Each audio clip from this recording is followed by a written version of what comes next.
On December the 12th, we know that the Church celebrates the feast of Our Lady of Guadalupe, which marks the day in 1531 when the Blessed Mother appeared in Mexico to a 57-year-old Aztec peasant named Juan Diego. To help us understand a little better and appreciate more the uniqueness of the Guadalupe experience, I think it's important to have a basic understanding of the historical context of the time.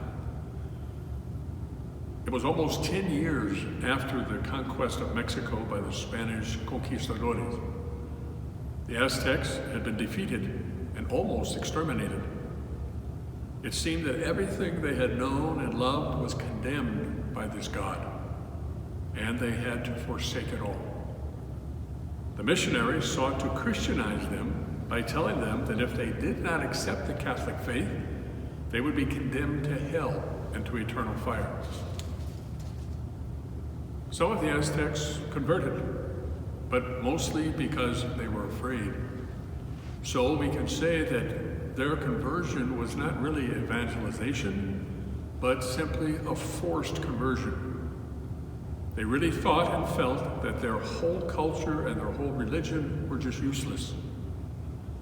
And so, knowing that it was a very dark and difficult time for the Aztec people, can help us understand and appreciate just why the Guadalupe experience is, to this very day, almost 5 centuries later, such a powerful experience of faith for the Mexican people, and can also be for all of us of the Americas.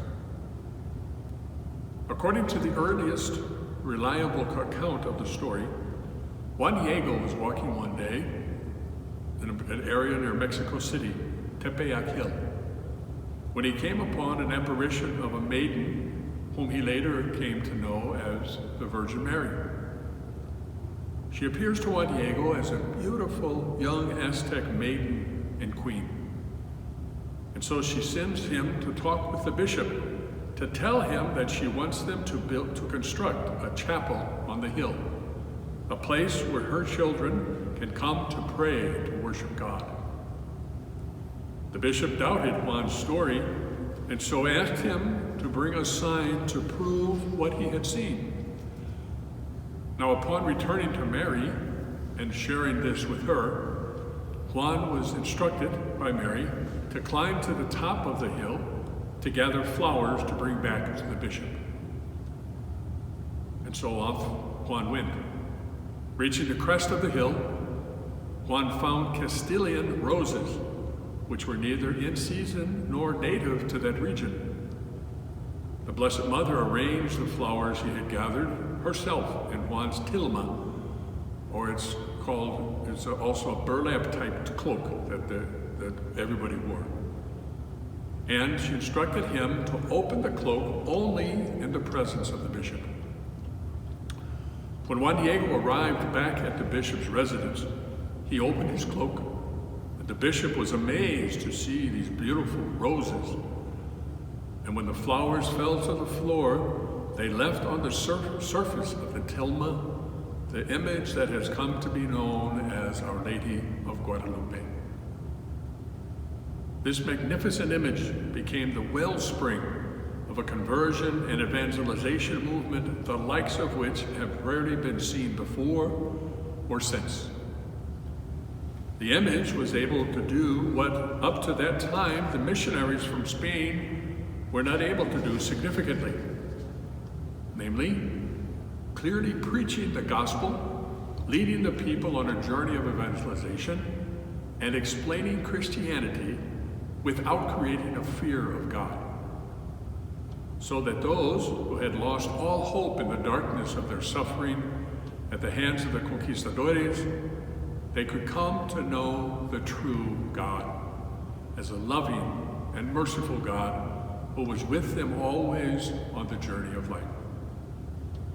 To this day, it is Our Lady of Guadalupe who the people believe is their mother, who leads them on a loving, trusting relationship with Christ, Jesus, her Son. The image left on St. John Diego's tilma is the only true picture of Our Lady of Guadalupe. The image is said to be a pictograph, which could be read and understood by the Aztec people. Let's take a closer look at the Guadalupe image to see some of the richness and the symbols and the colors. Our Lady appears as a beautiful young Aztec maiden and queen. She stands in front of the sun, represented by the golden rays behind her. The sun symbolizes the greatest Aztec god. She announces the god now who is greater than their sun god. Her eyes are looking down with humility and compassion. She is human, not God. A black cross is on the brooch around her neck. This signifies she is a follower of the God of the Spanish missionaries, Jesus Christ, who died on the cross for all. She's wearing a blue-green mantle, the color worn by royalty at the time, covered with stars. The stars signify that she comes from heaven, the Queen of Heaven. Her hands are joined in prayer, and therefore she is not God.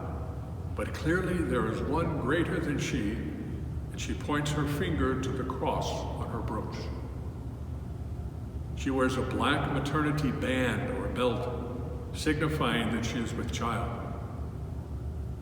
In the center of her robe, overlaying her womb, is a 4-petal flower in the shape of a cross, which is the sign of the divine and the center of the cosmic order to the Aztecs. The Virgin's baby, Jesus, is divine and the new center of the universe. She stands on the moon. The crescent moon symbolized the Aztec god. The feathered serpent, moon god. She has clearly crushed and defeated him. An angel with eagle's wings supports the Mother of God. The eagle was the bird of the sun. Here, the eagle is the servant of the Virgin. She holds her mantle in one hand and robe with the other, signifying the son she bears is both from heaven and earth. To date, the image cannot be explained by science. The fact that the Virgin Mother not only spoke to Juan Diego in his native language, Nahuatl, but also appeared to be wearing the dress of an Aztec princess, sparked millions of conversions to the Catholic faith in just under 7 years.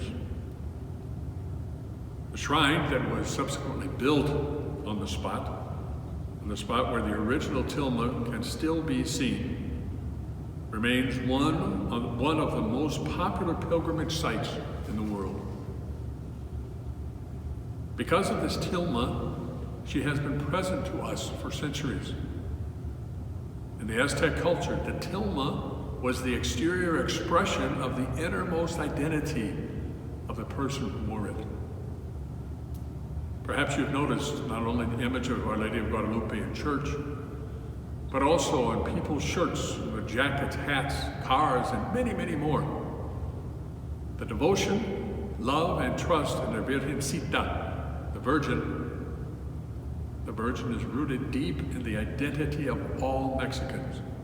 And it is she who continues to lead us to an ever deeper relationship with our loving God. We are invited to share that same devotion, love, and trust. Each evening from December 4th until the 11th at 7 p.m., the novena in honor of Our Lady of Guadalupe will be held in church. The main part of the novena is the praying of a family rosary, and some of the decades each evening will be prayed in English. So come and join us. And then, through the night of December 11th, there'll be prayer, singing, mariachi music, and groups all honoring the Virgencita. On Saturday, December 12th, we will celebrate a Mass of the Our Lady of Guadalupe Feast Day at 7 a.m. and another Mass at 7 p.m. And again, parts of the Mass will be in English. Long live Our Lady of Guadalupe. Desde el cielo hermosa